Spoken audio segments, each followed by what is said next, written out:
माननीय उद्धव ठाकरे, राज ठाकरे यांनी एकत्र येऊन मराठी माणसाला महाराष्ट्रात मराठीवरती काय संकट आहे समजून सांगितलं। त्यानंतर देवेंद्र फडणवीस यांनी छाती ठोकपणे सांगितलं कालपर्यंत की महाराष्ट्रात फक्त मराठीचीच सक्ती राहील, बाकी कोणत्याही भाषेची सक्ती राहणार नाही। हे कालही बोलले ते, परवाही बोलले ते, रोज बोलतायत ते की महाराष्ट्रात फक्त मराठीचीच सक्ती राहील, इतर कोणत्याही भाषेची सक्ती राहणार नाही। या महाराष्ट्राचा मुख्यमंत्री, मराठी भाषिक राज्याचा मुख्यमंत्री मराठी संदर्भात किती खोटं बोलतो आहे। काल नवी मुंबईच्या जाहीरनाम्यात भाजपनं हिंदी सक्तीची करू असं सांगितलंय। भाषा काय नवी मुंबईची, मराठी नाहीये का? नवी मुंबई हे तिथले आगरी, कोळी, मराठी भाषिक यांनी वसवलेलं शहर आहे। ते सिडको बिडको ठीक आहे हो, तुमचे गणेश नाईक त्या भागातले आहेत, मंदा मात्र त्या भागातले आहेत, प्रशांत ठाकूर त्या भागातले, भले ठीक आहे, ते आमचे आमदार नसतील, पण तो भाग संपूर्ण मराठी आहे। बाकी सगळे लोक बाहेरून तिथे कामधंद्यासाठी आले। मुख्यमंत्र्यांना एवढं हिंदीचं प्रेम असेल तर त्यांनी मध्य प्रदेश आणि उत्तर प्रदेशात जाऊन निवडणूक लढावी ना, तिकडलं मुख्यमंत्री व्हावं। त्यांना मोदी कुठे मुख्यमंत्री करू शकतात, जम्मू काश्मीरलाही करू शकतात, त्यांना लडाखलाही करू शकतात, पण स्वतः आपल्या राज्याच्या मुख्यमंत्र्यांनाच मराठीविषयी आस्था आणि प्रेम नाही। 4 दिवसापूर्वी वसई महानगरपालिकेच्या भाजपच्या प्रचाराला ते गेले आणि मला धक्का बसला त्यांचं भाषण ऐकून। त्यांनी हिंदीमध्ये भाषण केलं। वसई विरारची भाषा हिंदी कधी झाली? वसई विरार हा मराठी मुलूक आहे, बाकी बाहेरचे लोक असतील तिकडे, पण महाराष्ट्राचा मुख्यमंत्री जाऊन हिंदीत भाषण करतो आणि सांगतो वसई विरारची भाषा हिंदी आहे।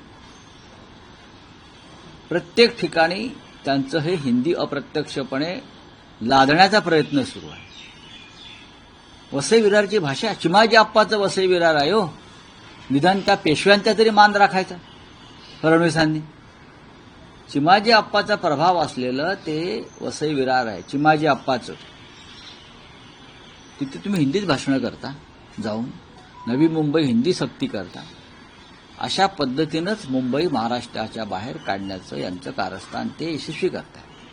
म्हणजे जसं काल अण्णामलाई म्हणाला, काय म्हणाला की बॉम्बे म्हणतो एकतर तो भाजपचा अजून एक आमदार काय तामिळ सेल्वन, तो त्या अण्णामलाईची री ओढतो आणि बॉम्बे म्हणतो। आमच्या तोंडात बॉम्बे बसला रे, तुझ्या तोंडात बॉम्बे बसलाय, मग तू जा ना चेन्नईला, इथे कशाला आहेस? कोण आहेस तू? तुम्ही महाराष्ट्रातून निवडून येताय। अण्णामलाई महाराष्ट्रात प्रचाराला आला, त्याला रोखण्याचा प्रश्न नाहीये, पण तुम्ही महाराष्ट्रात येऊन आमच्या मराठी बांधवांच्या भावनांशी खेळताय आणि राज्याचे मुख्यमंत्री त्याची री ओढतात।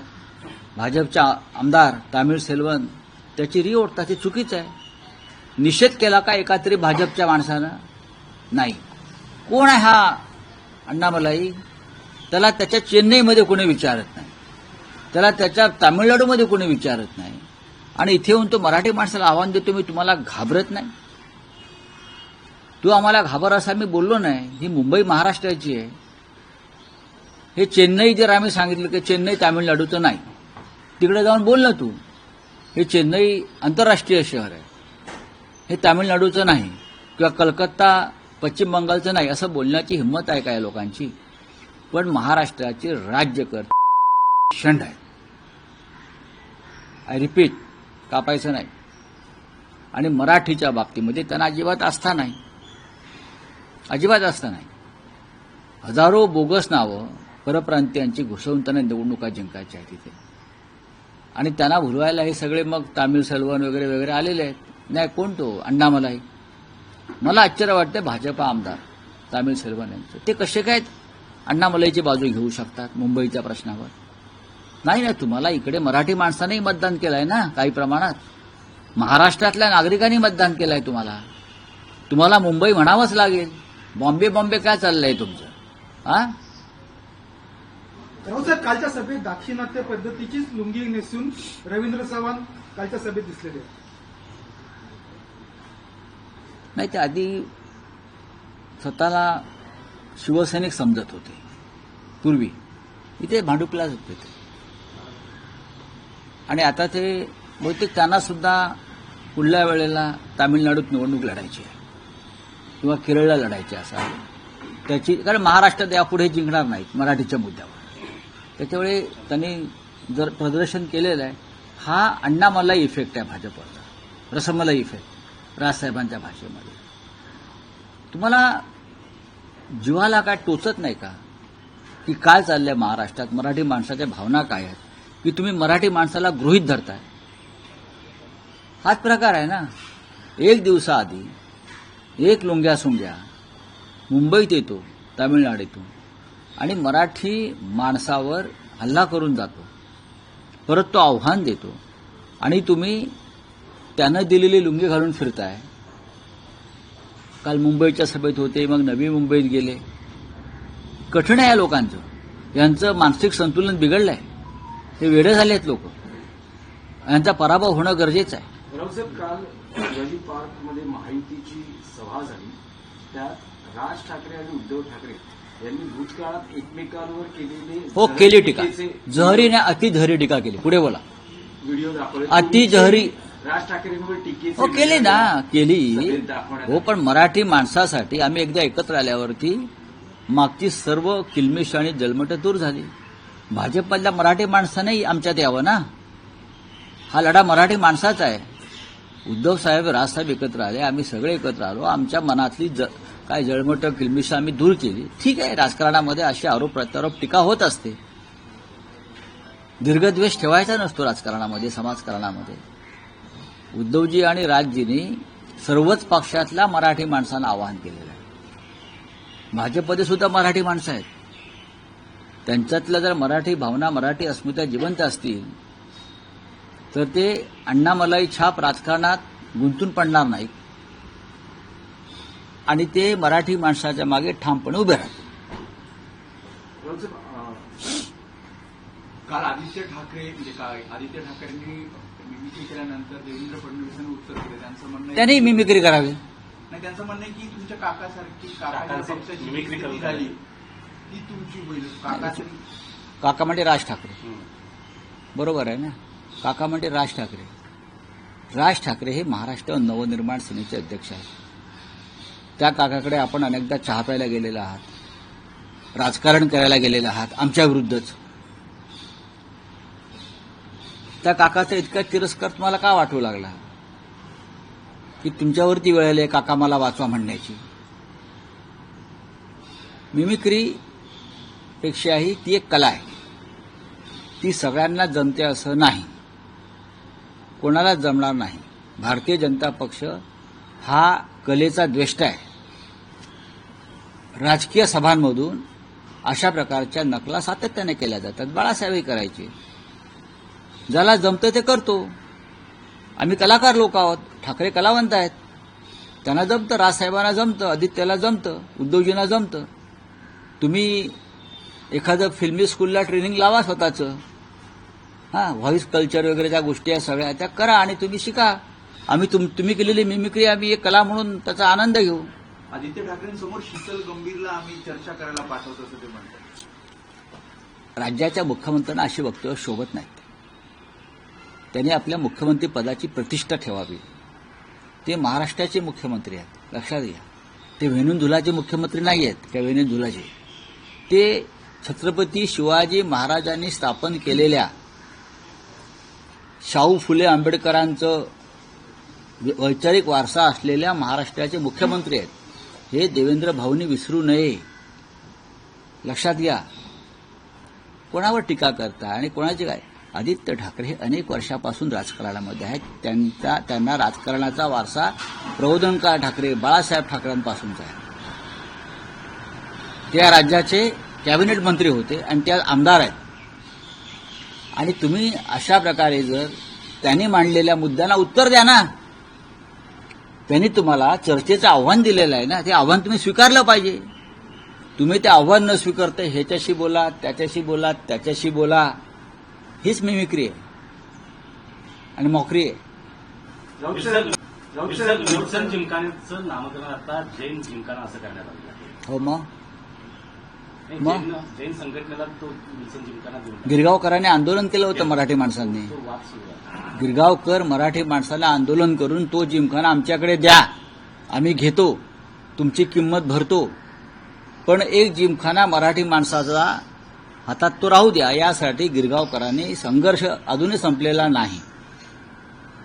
तिथे आता कबूतरखाना करावा बाहेर त्यांनी, त्या बाहेरच्या मैदानामध्ये, पण सर्व नियम डावलून घाईघाईनं हा जिमखाना जैन संघटनेला देण्यात आला मंगलप्रभात लोढा यांच्या दबावामुळे. आणि याला जबाबदार राज्याचे मुख्यमंत्री आणि महसूल मंत्री चंद्रशेखर बावनकुळे सुद्धा आहे. गिरगावमधला जिमखाना गिरगावकरांना मिळत नाही, लक्षात घ्या. गिरगावमधला जिमखाना गिरगावकर मराठी लोकांना दिला जात नाही, तर त्याचं जैन जिमखाना असं नामकरण करून तो विकत घेतला जातो. ही पैशाची मस्ती आहे, माज आहे. राऊत साहेब, स्वर्गीय बाळासाहेब बघत असतील, त्यांना काय वाटेल? त्यांचा मुलगा रशीद मामू सोबत बसतोय. मग तुम्ही कोणासमोर सोबत बसताय? तुम्ही उद्या जर दाऊद इब्राहिम मुंबईत आला ना, तुम्ही त्याला उमेदवारी द्याल, लक्षात घ्या. हे छोटा शकील, दाऊद इब्राहिम, अबू सालेम यांनाही तुम्ही तुमच्या पक्ष कार्यालयात बोलून उमेदवारी द्याल. अशा प्रकारचं राजकारण भाजपचं चालू आहे. राज्याच्या मुख्यमंत्र्यांनी जरा उंची बात बोलली पाहिजे, विकासावर बोललं पाहिजे, महाराष्ट्राच्या भविष्यावर बोललं पाहिजे. काय किरकोळ गोष्टीवर बोलताय? हा? या राज्याचं प्रतिष्ठेचं अधपतन देवेंद्र फडणवीस ज्या पद्धतीनं करतायत ते फार धक्कादायक आहे. राऊत साहेब, ठाकरे बंधू गौतम अदानींचा प्रखर विरोध करत आहेत, पण महायुतीचे नेते म्हणतात की गौतम अदानी ठाकरे बंधूंच्या घरी जातात, मग जाऊ द्या ना. त्यांची मुलं अदानींच्या लग्नामध्ये नाचतात, हो, मग काय झालं? अदानीचा नाही. पंक्तीला बसतात. हो, मग म्हणून काय पापं झाकायची का? काल राज ठाकरे साहेबांनी ठाण्याच्या सभेत सांगितलं, माझ्या घरी जरी कोणी आलं, जरी माझा मित्र असला कोणी, तरी त्यांची पापं मी झाकणार नाही, त्यांची पापं मी उघडी करीन. यासाठी हिंमत लागते. तुमच्यात हिंमत आहे का? देवेंद्रजीमध्ये हिंमत आहे का? भारतीय जनता पक्ष आणि त्यांच्याबरोबर जे लोक आलेले आहेत भ्रष्ट, त्यांचा भ्रष्टाचार उघडा करण्याची, त्यांच्यावर कारवाई करण्याची ती हिंमत असेल तर बोला. गौतम अडाणी हा तुमचा आता बाप झालेला आहे. गौतम अडाणी हा तुमचा बाप झालेला आहे.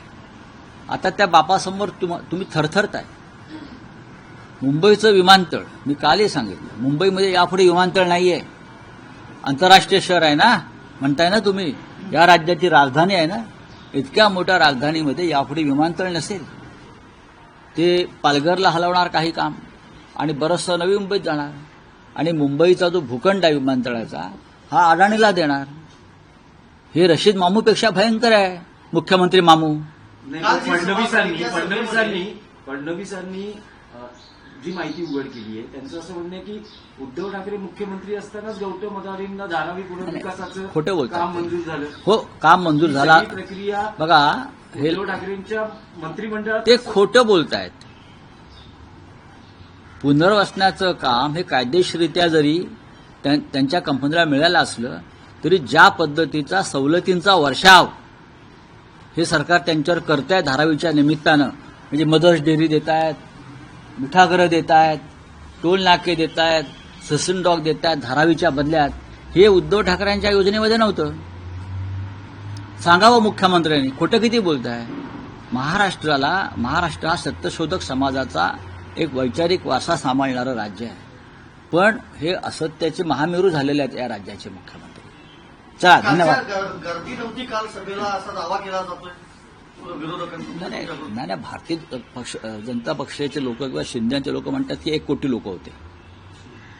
1 कोटी लोक होते. 1 कोटी. ते कोटीच्या खाली जातच नाही. ते माणसं सुद्धा कोटीला विकत घेतात. त्याच्यामुळे त्यांनी 5-25 कोटी रुपये खर्च करून माणसं आणण्याचा प्रयत्न केला, पण चित्र पाहता तो त्यांचा प्रयत्न फसलेला आहे. आज सायंकाळी 5:30 त्यांच्या त्या सभेला 20,000 खुर्च्या होत्या. किती 20,000 खुर्च्या होत्या.